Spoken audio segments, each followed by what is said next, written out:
Hello everyone and welcome to today's webinar. I'm your host James, and wherever you're joining me from today, a very good morning, good afternoon, good evening, good night. It is good to have you here. Today we're going to be doing our guide to Smarter Studio growth and looking at insights from the 2026 industry report, which is currently being developed and will be finalized for the SPOA conference in June of this year. So a huge, firstly, thank you to all of you that have helped share the survey with your parents. Please continue to do so. We are still collecting a lot of responses up until probably the start of June, while we pull together the final report that we can share with everybody. The more that everyone shares, the more data we get, which makes it more beneficial for everyone. So a little plug there. Please don't forget to keep on sharing. Get as many of those parents and schools responding as possible, because it just adds more and more value for all of us. Now, today we're going to do something a little bit different to what we've done in the past. We have spent a lot of time in our content talking around the parent buying behaviors and insights around, quality, price, preference. And in the last 12 months, we've started to take a little bit of a deeper dive into the non-buyer side of things, which has shown some really interesting insights around their preference, what really matters most to them, where there's some gaps and opportunities that we can start to consider and think about. But for today's webinar, we thought we would look at the school data side of things and what are some of those ways that we can take these insights to win more schools, to develop a better pitch deck, to tell a bit of a better story as we're selling to schools. So over the next 30 minutes or so, we'll see how we go for time.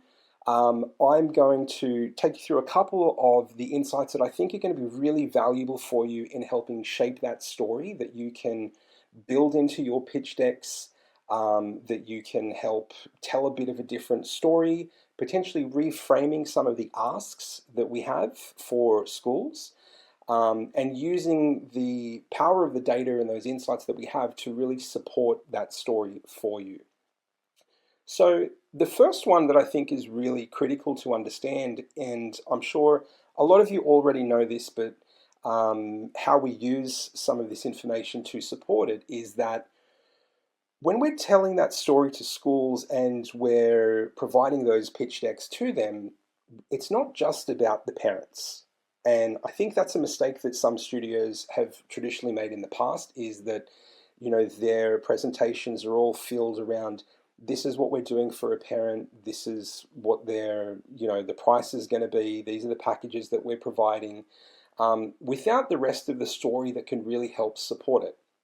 So one of the great things about the industry report and the different surveys that we have been sending out over the last few years is we're collecting information from not only parent buyers, parent non-buyers, but we've also collected data from the schools and educators. And what's been interesting to see is the difference between what matters most to a parent versus what matters most to a school. So back in 2021, when we first started communicating with schools, the number one priority for them was quality. When we asked the question, what's the thing that impacts you the most when making a decision of a new school photography studio? Quality was the leading answer, followed by customer service, and price actually ranked a lot further down on the list.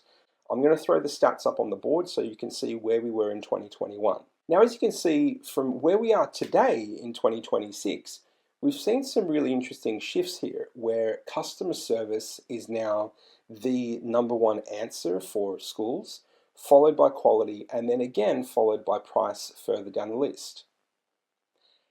And so if we unpack this a little bit more and start to think about, well, what does that actually mean for a school when they're saying that customer service is the most important thing for them? I think it really comes down to friction. Schools are feeling a lot of the pain of picture day. They're carrying a lot of the burden, the frustrations. They're getting a lot of the complaints potentially from parents around, where are my pictures? What's happening? I wasn't offered this, or, I wasn't communicated with. So they're feeling a lot of that burden. So I think the real opportunity for you as a studio is to communicate two different stories in your pitch deck. Here's what matters to you as a school, and customer service and friction is really an important thing. So here are the things that we as a studio are doing to help reduce that friction and to take that burden away from you. And then here are the things that we're doing for your parents that are increasing your parent satisfaction, that are increasing their participation rates, that are addressing what non-buyers are telling us, so that we're hopefully securing pitches for them and their families, potentially at the right price points. And we'll kind of go into that a little bit more in some of the other insights. But fundamentally, I think the key takeaway here is that we're telling two different stories when we're developing that pitch deck for a school. One is targeted at the school, and then one is targeted at the parent. And we're using some of this industry report data and these insights to really backfill and supplement that story that we're telling. So if there's one real key soundbite out of all of this, it would be that schools are hiring you to prevent problems, and parents are rewarding you when you deliver quality that feels worth it.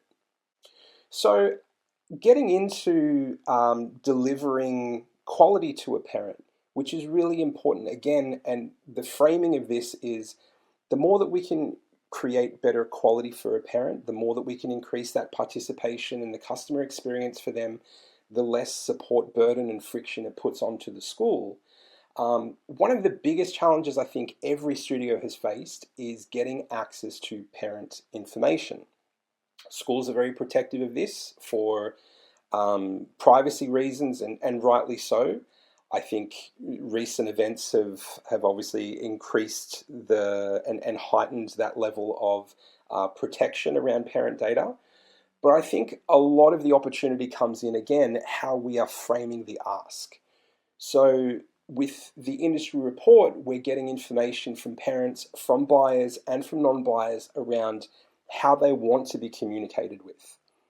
Buyers are telling us that they want email communications first, followed by text-based communications. So when we're sending out our proofing, when we're sending out our comms and marketing, it's email and SMS. Overwhelmingly from parents, the stats are up on the screen now. For non-buyers, it's a little bit different. So non-buyers are indicating that they are actually text first, SMS first, followed by email. So this is something, again, that we need to use as part of our story and what we're telling to the school in terms of this is what your parents are telling us. They want us to communicate with them via email and text. Therefore, that's why we're asking for their email and text information so that we can deliver a better experience for them. We can keep them up to date. We can inform them on progress when photos are being shipped to the school for them to pick up, etc. Now, for a lot of your schools that may be very overly protective, there are some steps that you can take in order to make them feel a little bit more at ease around the data side of things, the privacy side of things, the protection of that data. And they could be things in your story and how you're communicating to just remember to include that, your parents are opting in to receive these communications. We do not provide marketing to them if they haven't opted in to receiving additional marketing. So that's the first thing is we don't want to spam your parents, and we shouldn't be spamming parents. If they opt in for additional marketing for seasonal campaigns and things like that, fantastic, we can do it. But until such time, all that we're doing is providing them the communications around picture day, proofing, purchase, etc. Another thing that you could potentially use as a backup solution for your schools is to provide them with a little bit more clarity on the types of campaigns that you're sending and the cadence and frequency of those campaigns. It may be something that you show your schools, here are the templates that we're going to use, here is the language that we're going to use, this is what it looks like, this is our plan in terms of when parents are going to receive these communications, so that the school feels a little bit more involved and in control of what that actually looks like. A third tip that you can use is really communicating the data minimization of that parent information.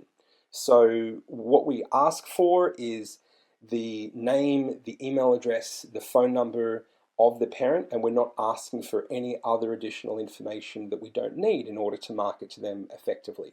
So just a couple of different strategies that could be included as part of your story. But really, I think the framing of the ask is something more along the lines of, we're not asking for your parent data, we're asking for the school's permission to deliver a better experience to parents and to do that safely.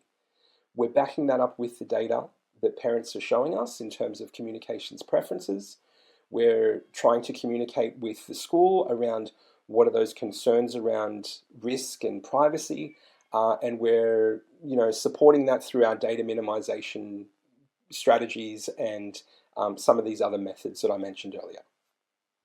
The third insight that I think is also really interesting is the way that we're providing our products, our packages, our bundles to parents. If we think about the story again that we're selling to the school around, we want to reduce the support burden for you by increasing the satisfaction of the parents. Well, what are parents telling us that they want? What's going to increase participation? What's going to increase the perceived value of what we're offering to parents? And I think they're giving us a lot of information in terms of their preference.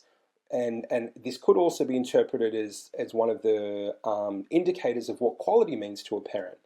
Quality is not just the final image that they receive. It could be the entire experience. It could be their ability to personalize. Quality could be the time it takes in which they're receiving their proofs, or can they make customizations with backgrounds or retouching or things like that as well. And some of the data that supports this is, we ask the question, when buying school pitches, do you prefer ready-made bundles and packages, or do you prefer to build your own?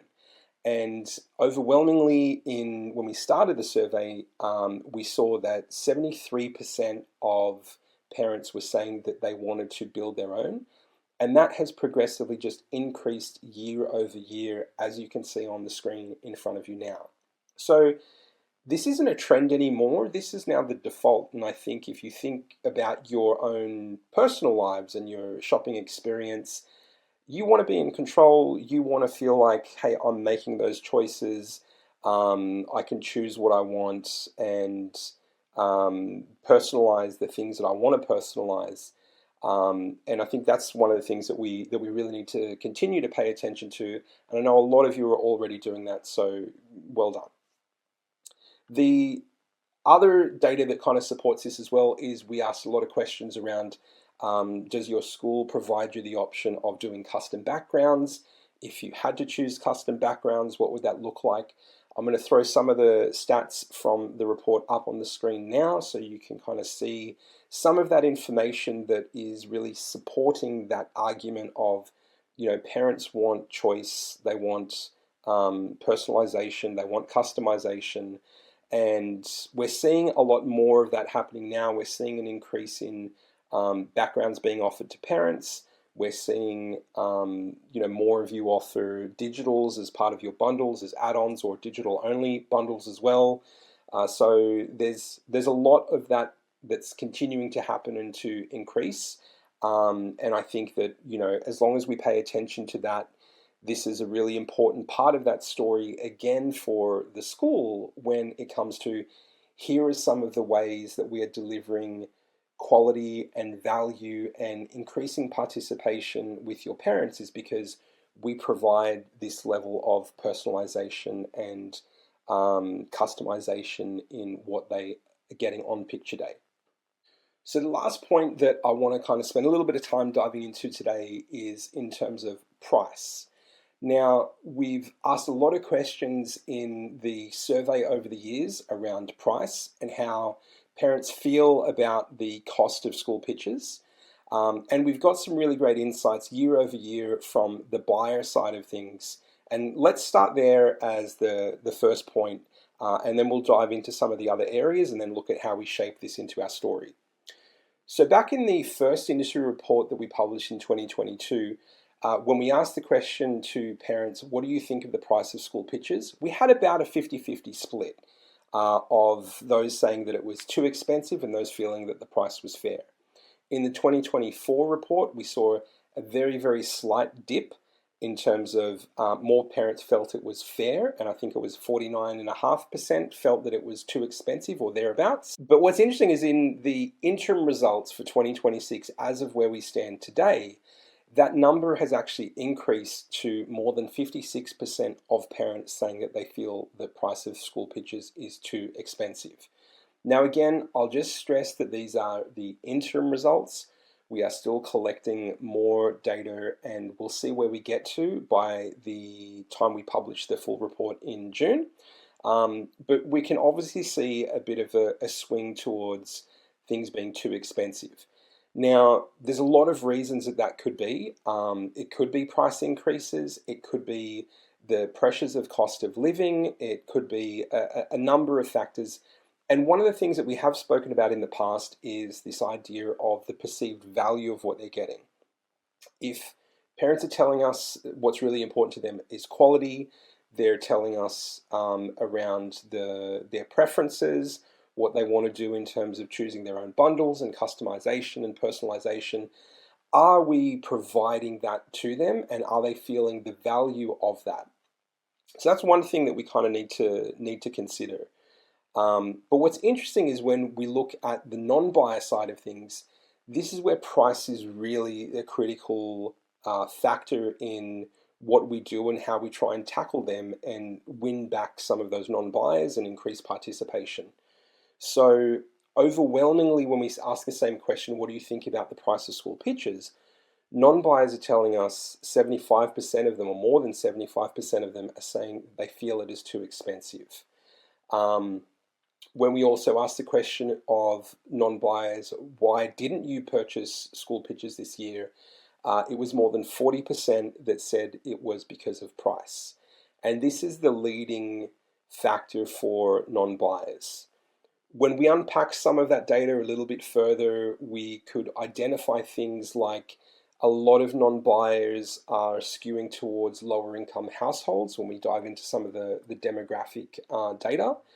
And so I think where this is really important in our story to schools is how do we show a school that we are providing value without just providing discounts? And also we shouldn't just be providing discounts anyway, but how do we create more of like a value ladder that we are able to say to a school, we want to accommodate more of your parents. We understand that from what the non-buyer data is telling us, that price is a really big concern for them. And what are some of the other things that we could be doing to offer them a solution so that they can enjoy in the moment of picture day and creating those memories and having those moments to take home. So I think one approach here would be to create a three-tiered value ladder as you're pricing and packaging up your bundles and what you're offering to parents. An entry level could be something that is a digital only or a digital +1 print at a very, very low entry point that is really offering a solution to those non-buyers that have indicated that they definitely do skew towards digital. They want to have digital options. That's also one of the key stats that they have identified. They're very, very price sensitive. So how are we offering something without it being just treated as a discount? How are we offering an entry-level package to them that will potentially cater to their needs and increase participation? Then a second tier could be your core, which is your most popular bundle, the one that you really want to promote the most. And then a third could be really your premium, which is really used as a price anchoring strategy as well. So how we take this and we communicate that in our story to the school is to say, as part of our parent story, is by providing these different pricing options, we're creating more opportunity for all of your parents to be able to participate in Picture Day. We're creating options for them to be able to choose a package that suits them, again, that addresses that I want to choose my own and I want to be able to create my own outcome of what I'm getting from Picture Day. And by doing so, we're increasing that participation, we're increasing the satisfaction, and we're communicating that back to them on the channels that they want to be communicated with. So that's the last one that I really wanted to touch on today. And so let's take a look at all of these pieces together and just do a really quick recap of where we started and how we use this information. So at the beginning of this webinar, I said that a lot of what we do when we're communicating with schools and when we're pitching to schools comes down to how we craft that story and how we shape that story to speak to two different narratives. One being, here is what the school is telling us around what's important to them: customer service, reducing friction. They want to have less of a burden on their team and on their office. And the way in which we're doing that is by increasing parent participation. We're increasing the experience and we're lifting the experience for parents. We are catering to their needs in terms of pricing based on what all of these data points are showing us. So with that said, we've crammed a lot of this type of information into the pitch deck template that you will all get access to after this webinar. Please feel free to use this as you like. It's a white label, unbranded deck that we just wanted to supplement a couple of these slides that you can potentially use for your own pitches, supported by the data coming out of the survey and the industry report. If you do use it, we'd love to hear about your experience. We'd love to hear how you're using it, if there are other things that you would like to see in it. And as always, if anyone has any follow-up questions, please don't hesitate to reach out.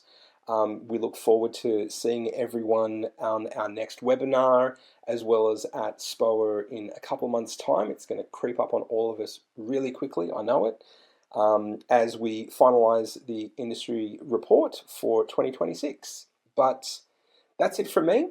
Thank you for your time. I'm not sure where we ended up time-wise. I think we're under 30 minutes, so go have a cup of tea or a glass of wine or whatever it is that you're about to do. Enjoy, and until next time, I'll see you later.